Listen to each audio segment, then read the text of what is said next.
தமிழக முதலமைச்சர் மாண்புமிகு திரு விஜய் அவர்கள் கர்நாடகாவுக்கு செல்லக்கூடாது,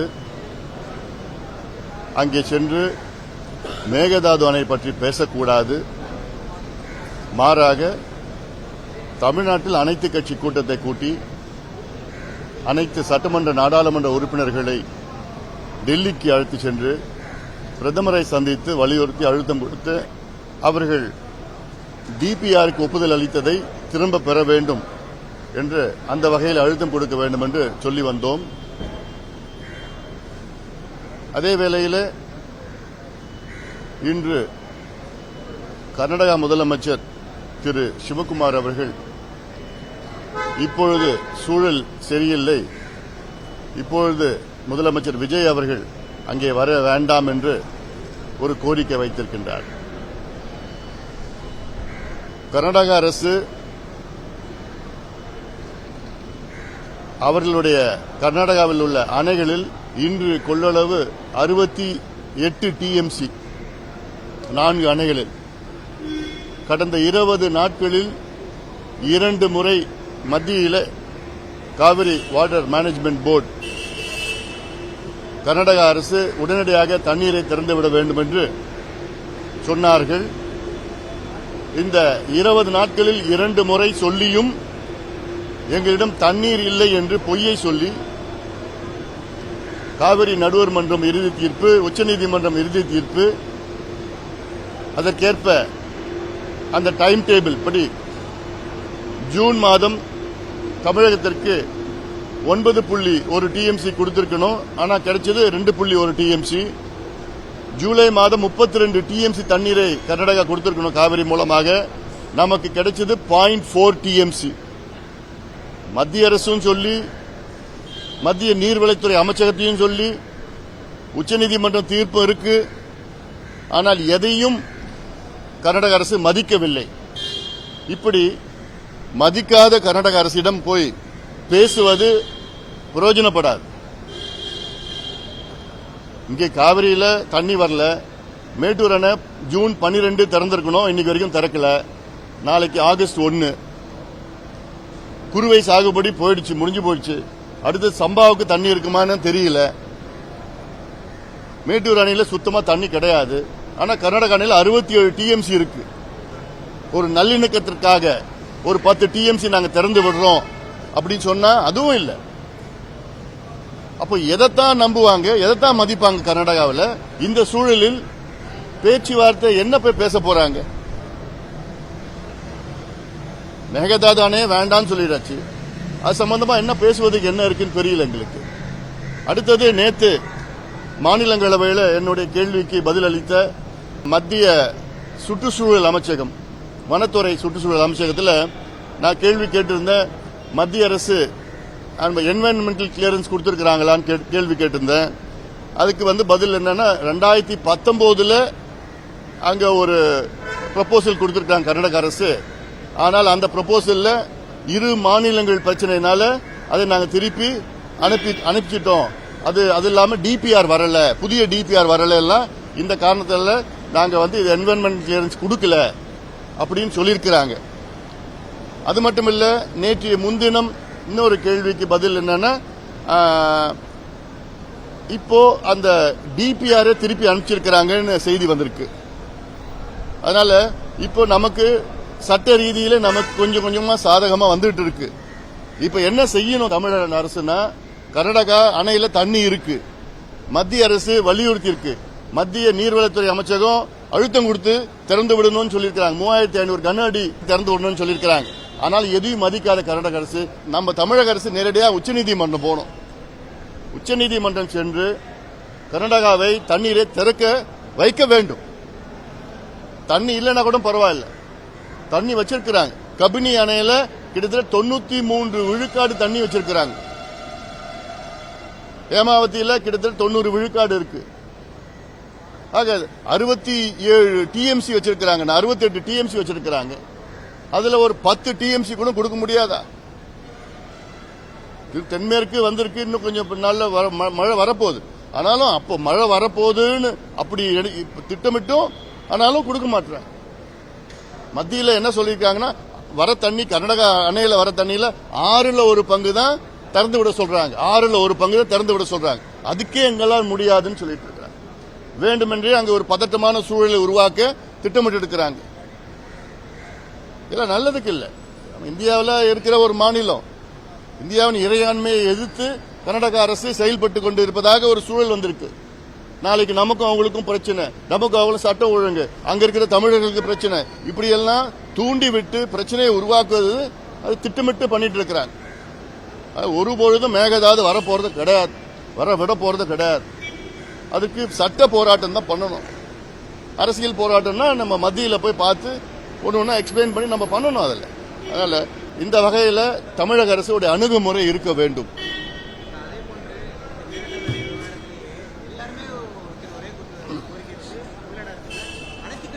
கூட்டத்து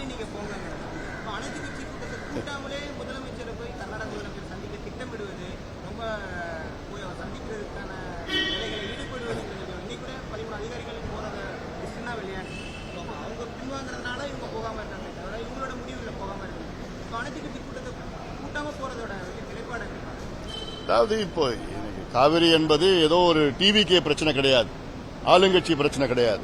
இது தமிழ்நாட்டினுடைய பிரச்சனை. அது இல்லாமல் காவிரி என்பது தமிழ்நாட்டினுடைய உயிர் நாடி. தமிழ்நாட்டில் 38 மாவட்டத்தில் வாழ்கின்ற மக்களில் கிட்டத்தட்ட 28 மாவட்ட மக்கள் சார்ந்த பிரச்சனை. தமிழ்நாட்டில் 8 கோடி மக்களில் கிட்டத்தட்ட 5.5 கோடி மக்கள் சார்ந்த பிரச்சனை காவிரி பிரச்சனை. இப்படி இருக்கிற பிரச்சனையில் அனைத்து கட்சி கூட்டத்தை கூட்டுவதற்கு என்ன தயக்கம் அரசுக்கு? இதுல என்ன ஈகோன்னு எனக்கு ஒன்றும் புரியல. இது பொது பிரச்சனை. எல்லாரும் சேர்ந்து அணுகுமுறை இருந்தாதான் அது நல்லது, தமிழ்நாட்டுக்கு நல்லது. கடந்த காலத்தில் காவிரி பிரச்சனை, அத்துணை காவிரி பிரச்சனையோ மேகதாது பிரச்சனையோ தமிழ்நாட்டு சார்ந்த எந்த பிரச்சனை இருந்தாலும் அதற்கு ஒரு பொதுவான அனைத்து கட்சி கூட்டத்தை கூட்டி அவர்கள் அத்தனை கருத்துக்களும் ஏற்று மத்திய அரசை அணுகி இல்ல நீதிமன்றத்தை அணுகி ஒரு கூட்டு முடிவு எடுத்திருக்கிறது. அதுல என்ன தயக்கம்னு எங்களுக்கு ஒன்றும் புரியல. அதனால தமிழக அரசு அணுகுமுறையை மாற்றிக்கொள்ள வேண்டும். நிச்சயமாக அனைத்து கட்சி கூட்டத்தை கூட்ட வேண்டும். இப்ப என்ன சில கட்சிகள் நாங்க கூட்டுறோம் கட்சிகள் மற்ற கட்சிகள் கூட்டத்தை கூட்டினா அதற்கு ஒரு எப்படி சொல்றது, ஒரு பலு இருக்காது. அதுக்கு அரசாங்கம் கூட்டினாச்சுன்னா தான் அதுக்கு நல்ல ஒரு பலு இருக்கும். அதுக்கு தகுந்த மாதிரி ஒரு முடிவெடுத்து ஒருமனதாக முடிவெடுத்து அதுக்கு அப்புறம் நம்ம மத்தியில போய் அழுத்தம் கொடுத்து தண்ணி திறந்து விடணும்னா என்ன பண்ண போறாங்க? மத்திய அரசு தானே போய் பார்க்கணும், அங்கதானே அழுத்தம் கொடுக்கணும், நீதிமன்றம் போகணும், மத்திய அரசு போய் போகணும். கர்நாடகா போய் கேட்டு திறந்து விடுங்க, தண்ணி திறந்து விட போறாங்களா என்ன? இன்னும் அறிவிப்பு கூட வரலையே. இங்க அறிவிப்பு போறாங்களா இல்லையானே தெரியல. அது என்ன ரகசியம்னு எனக்கு ஒன்றும் புரியல. அதான் சொல்றேன், என்ன ரகசியம் இது? நீங்க போறீங்கன்னா போறீங்கன்னு சொல்லுங்க, போலன்னா போலன்னு சொல்லுங்க. எதுவும் இல்லாம அங்க இருக்கிற முதலமைச்சர் சொல்றாரு இப்ப வர வேண்டாம்னு சொல்றாருன்னா அப்ப நீங்க ரகசியமா பேசிட்டு இருக்கீங்களா? இதுல என்ன ரகசியம் இருக்கு? ஒண்ணு வெளிப்படையா இது ஒரு முதலமைச்சர் இன்னொரு முதலமைச்சரை பாக்குறது ரகசியம் ஒண்ணும் கிடையாது.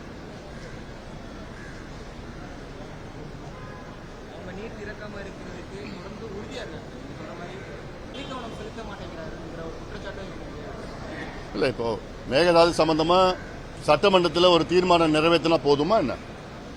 நிறைவேற்றி மத்திய அரசுக்கு அனுப்பிவிட்டால் போதுமா? உறுதியாக இது கூட்டத்தை கூட்ட வேண்டும். இப்ப தண்ணி திறந்து விடலன்னா அங்க போய் மத்திய அரசுல அழுத்தம் கொடுக்கணும். யாராவது அமைச்சர்கள் போய் பார்க்கட்டும், பேசுங்க, அழுத்தம் கொடுங்க.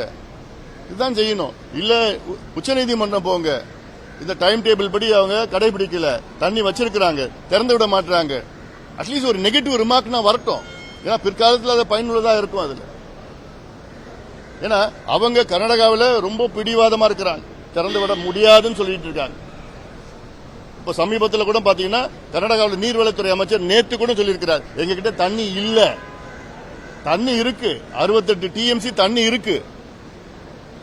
நமக்கு ஒரு 10 டிஎம்சி எல்லாம் கொடுக்கறது தப்பு கிடையாது, ஒண்ணுமே இல்ல. நமக்கு இந்நேரம் எவ்வளவு வந்திருக்கணும்னா கடந்த மாசம் ஒரு 9, இந்த மாதம் ஒரு 32, 40 டிஎம்சி இந்த 2 மாதத்துல வந்திருக்கணும். ஆனா வந்தது எவ்வளவுன்னா 3.25 டிஎம்சி தான் வந்திருக்கு. ஜூன் மாதம் ஜூலை மாதம் 2 மாதம் சேர்த்து 40 டிஎம்சி வந்திருக்கணும். கிடைச்சது 3.25 டிஎம்சி தான் வந்திருக்கு. அப்போ இவ்வளோ தண்ணி கொடுக்கல, அப்புறம் என்ன நம்ம அமைதியா இருக்கணும்? உச்சநீதிமன்றம் டைம் டேபிள் தான் இது. உச்சநீதிமன்றம் கொடுத்த டைம் டேபிள் தான். உச்சநீதிமன்றம் கொடுத்த டைம் டேபிளை மதிக்கலன்னா நேர உச்சநீதிமன்றம் நம்ம போனோம். நீங்க சொன்னதுதான் மதிக்கல, கர்நாடகா மதிக்கல. அவங்க சொல்லுவாங்க, திறந்து விட சொல்லுவாங்க. கடந்த காலத்தில் நடந்திருக்கு. இது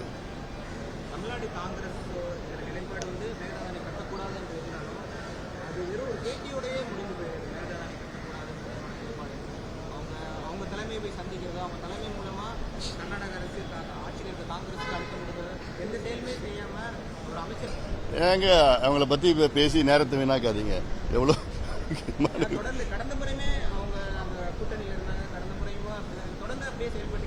இல்ல, இப்ப இன்னொன்னு, நாளைக்கு மரியாதைக்குரிய ராகுல் காந்தி அவர்கள் தமிழகத்துக்கு வர இருக்கின்றார்.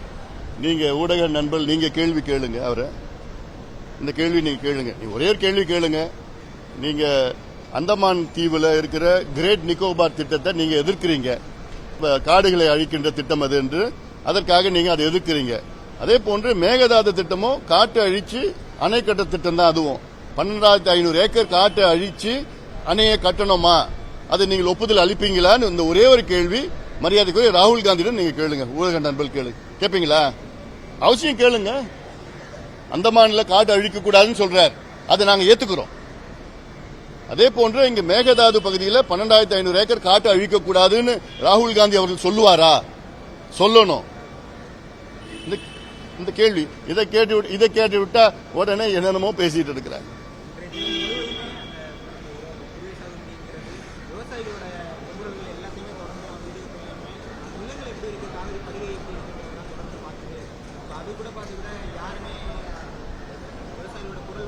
நிச்சயமா அதாவது முதலமைச்சர் அவ்வளவு விவசாயிகள் முதலமைச்சருக்கு வாக்களிச்சாங்க, இந்த தேர்தலில் வாக்களிச்சாங்க. ஏன்னா இன்னைக்கு விவசாயிகள் ஒரு பக்கம் அந்த கூட்டுறவு கடன் தள்ளுபடியில் அவங்கள அது ரொம்ப சோர்ந்து போயிருக்கிறாங்க விவசாயிகள்லாம். என்ன 2,000 கோடி அறிவிச்சிருக்கிறார் முதலமைச்சர், இன்னொரு 16,000 கோடி அறிவிச்சா முழுமையா விவசாயிகளுடைய கூட்டுறவு வங்கி கடன் தள்ளுபடி பண்ணுவாங்க. அதையாவது செய்யணும்னு அது ஒரு பக்கம். ரெண்டாவது, இப்ப காவிரி முழுக்க இப்ப வறண்ட பகுதியா இருக்கு. குறுவை சாகுபடியெல்லாம் கடந்த ஆண்டு கிட்டத்தட்ட ஒரு 6.5 லட்சம் ஏக்கர் பயிர் செஞ்சோம். இந்த ஆண்டு 1.5 லட்சம் ஏக்கருக்கு மேல போகுமா இல்லையான்னு தெரியல. அது கூட இப்ப சம்பா வருது அடுத்தது. இப்போ அதுல முடியுமா, தண்ணி இருக்குமா இல்லையான்னு தெரியல. சூப்பர் எல்னினோ எஃபெக்ட்லாம் சொல்லிட்டு இருக்கிறாங்க. ஆனா இப்ப நமக்கு தண்ணி வேணும். முறைப்படி ஒப்பந்தத்தைப்படி உச்சநீதிமன்ற தீர்ப்பின்படி நமக்கு தண்ணி கொடுத்திருக்கணும். கொடுக்கல. அதை கூட கேட்க மாட்டாங்களே. அதை கூட ஏன் கேட்க மாட்டீங்க? என்ன அப்படி உங்களுக்கு நமக்கும் கர்நாடகம் என்ன நல்லிணக்கம் அப்படின்னா உங்களுக்கு ஃப்ரெண்ட்ஷிப் நட்பு என்ன புரியல.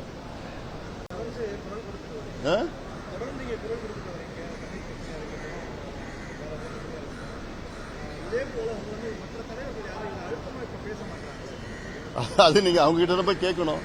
ஏன்னா இது நான் பேசுறது ஏதோ எனக்கு ஒரு அரசியல் அப்படிலாம் இல்லை. எனக்கு தமிழ்நாட்டு மக்கள் நலம் பெற வேணும். என்னென்ன பிரச்சனை இருக்குதா தமிழ்நாட்டு பிரச்சனை இப்ப இன்னைக்கு இருக்கிற சூழல் மேகதாது பிரச்சனை தான் நம்பர் 1 பிரச்சனை இப்போதைக்கு இருக்கிற பிரச்சனை தமிழ்நாட்டில். ஏன்னா இப்ப இருக்கிற காவிரி டெல்டாவில் விவசாயிகள் இன்னைக்கு மிகப்பெரிய அளவில் பாதிப்பு. இப்போ இந்த ஒரு மாதத்துல அரிசி விலை 10 ரூபாய் ஏற்றிருக்கிறாங்க. இப்போ நமக்கு காவிரியில தண்ணி வரல, குறுவை சாகுபடி செய்யலன்னா அரிசி விலை 30 ரூபாய் ஏறும். இதெல்லாம் இன்டைரக்டான பிரச்சனை வரும். இது முதலமைச்சரும் அரசும் புரிஞ்சுக்கணும். இல்ல ஏன்னா இதுல பேக்டோர் நெகோசியேஷன்ஸ் என்னன்னு எனக்கு தெரியல. எனக்கு பின் கது வழியா என்ன பேசுறாங்களான்னு தெரியல. இது வெளிப்படையான பிரச்சனை. இது வெளிப்படையான பிரச்சனை அணுகணும். நம்ம உறுதியா கர்நாடகா இவங்க நினைச்சிருக்காங்க, முதலமைச்சர் விஜய் போய் கர்நாடகாவில் போய் தண்ணி கேட்டானா கொடுத்துடுவாங்க, மேகதாது அணை கட்ட வேடான்னு சொன்னா அப்படி நிறுத்திடுவாங்க அப்படின்னு ஏதோ ஒரு எண்ணத்தில் இருக்கிறார். நிச்சயமா எவ்வளவு பேரை பார்த்துட்டாங்க அவங்க. அதுவும் இதுல யாரு, DK சிவகுமார், அவருடைய தொகுதியில வருது மேகதாது அணை. அவர் மீண்டும் முதலமைச்சரா வரணும்னு திட்டமிட்டு இருக்கிறார். 2028 அங்க தேர்தல் வருது. அது வரைக்கும் விட போறது கிடையாது. இன்னும் பிடிவாதமா இருப்பார். இன்னும் பதட்டமான சூழல் கொண்டு வருவார். இது வச்சுக்கிட்டு தான் அவர் அடுத்தது எலெக்ஷன்ல வெற்றி பெறதுக்கு திட்டமிட்டு இருக்கிறார். இந்த சூழ்ச்சியில போய் விஜய் அவர்கள் விழக்கூடாது.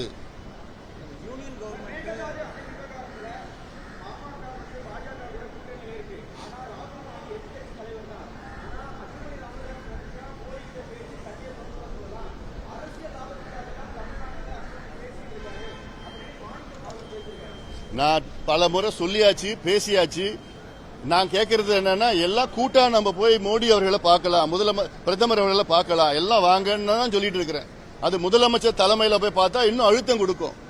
இந்த ஒரு அன்புமணி போய் நேரா போய் பார்த்து பேசி ஒன்னும் ஆக போறது கிடையாது. அதே போன்று ராகுல் காந்தி அவர்களிடம் நான் கேட்கிற கேள்வி என்னன்னா, நீங்க வனத்தை அழிக்க கூடாதுன்னு சொல்றீங்க, காட்டை அழிக்க கூடாதுன்னு சொல்றீங்க. அந்த கருத்தை நானும் ஏத்துக்கிறேன். அந்தமான்ல காற்று அழிக்க கூடாதுன்னு சொல்லிருக்கீங்க. அதே போன்று இங்க மேகதாது அணை கட்டுறப்போ கிட்டத்தட்ட 12,500 ஏக்கர் காட்டை அழிக்கிறத திட்டம். அது இந்த காட்டையும் அழிக்க கூடாதுன்னு ராகுல் காந்தி சொல்லுவாரான்னு தான் நான் கேட்கிறேன். அது இது மேகதாது பிரச்சனை, அது வேற பிரச்சனை. நான் கேட்கறது 12,500 ஏக்கர் காட்டை அழிக்கிறதுக்கு ராகுல் காந்தி அவர்கள் ஒப்புதல் அளிக்கிறாரா? இதுல நான் அரசியல் பண்ணல. நான் இதுல அரசியல் காரணங்களுக்காக தமிழ்நாட்டோட உரிமை மறுக்கப்படுகிறது. பாஜகவா இருக்கட்டும், சென்ட்ரல் கவர்மெண்ட் பாஜகவா இருக்கட்டும், கர்நாடகாவோட அரசியல் காரணங்களுக்காக தமிழ்நாட்டுக்கான உரிமை மறுக்கப்படுகிறது. இப்போ நானும் பாஜக அரசே நான் கடுமையான விமர்சனம் பண்ணிட்டு இருக்கிறேன். இந்த மேகதாது பிரச்சனையில, காவிரி பிரச்சனையில நான் செய்யாமலாம் இல்ல. இதுல பிஜேபியும் சரி, காங்கிரசும் சரி, ரெண்டு பேரும் சூழ்ச்சி செஞ்சுதான் இந்த மேகதாது பிரச்சனையில கையாளுறாங்கன்னு நான் வெளிப்படையாக தான் சொல்லிட்டு இருக்கிறேன். மறைமுகமா நான் சொல்லலையே. நான் ஏன்னா சட்டம் இருக்குது, அக்ரிமெண்ட் இருக்குது, உச்சநீதிமன்ற தீர்ப்பு இருக்கு, எல்லாம் இருக்கு. அதை மீறி எப்படி இவங்க டிபிஆருக்கு விரிவான திட்ட அறிக்கை சொல்லி டீடைல் ப்ராஜெக்ட் ரிப்போர்ட் அதுக்கு எப்படி மத்திய அரசு அனுமதி கொடுத்தாங்க? தப்பு. தமிழ்நாடு அனுமதி இல்லாம அங்க மத்திய அரசு அனுமதி கொடுக்க கூடாது. அந்த வகையில தான் நான் வெளிப்படையா நான் பேசிட்டு தான் இருக்கிறேன். நான் இது ஏதோ நான் ராகுல் காந்தி பத்தி பேசுறோனோ, காங்கிரஸ் பத்தி பேசுறோம், அதெல்லாம் வேற இதெல்லாம். ஆமா, அவங்க மேகதாது விவகாரத்தில் கர்நாடகாவில் அங்க இதுக்கு முன்பு பிஜேபி ஆட்சி செஞ்சுட்டு இருந்தாங்க, இப்ப காங்கிரஸ் செஞ்சுட்டு இருக்காங்க. தேர்தல் வருது. ஆனா பிஜேபியும் சரி, காங்கிரசும் சரி அந்த தேர்தலுக்காக கர்நாடகாவுக்கு சாதகமாக செயல்பட்டு இருக்காங்க. நான் வெளிப்படையா குற்றச்சாட்டு பண்ணிட்டு இருக்கேன்.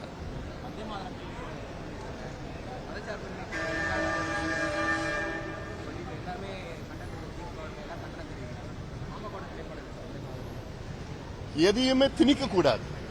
அது மக்கள் அவங்களா தானா ஏத்துக்கணும், அவ்வளவுதான். எதுவுமே திணிக்க கூடாது.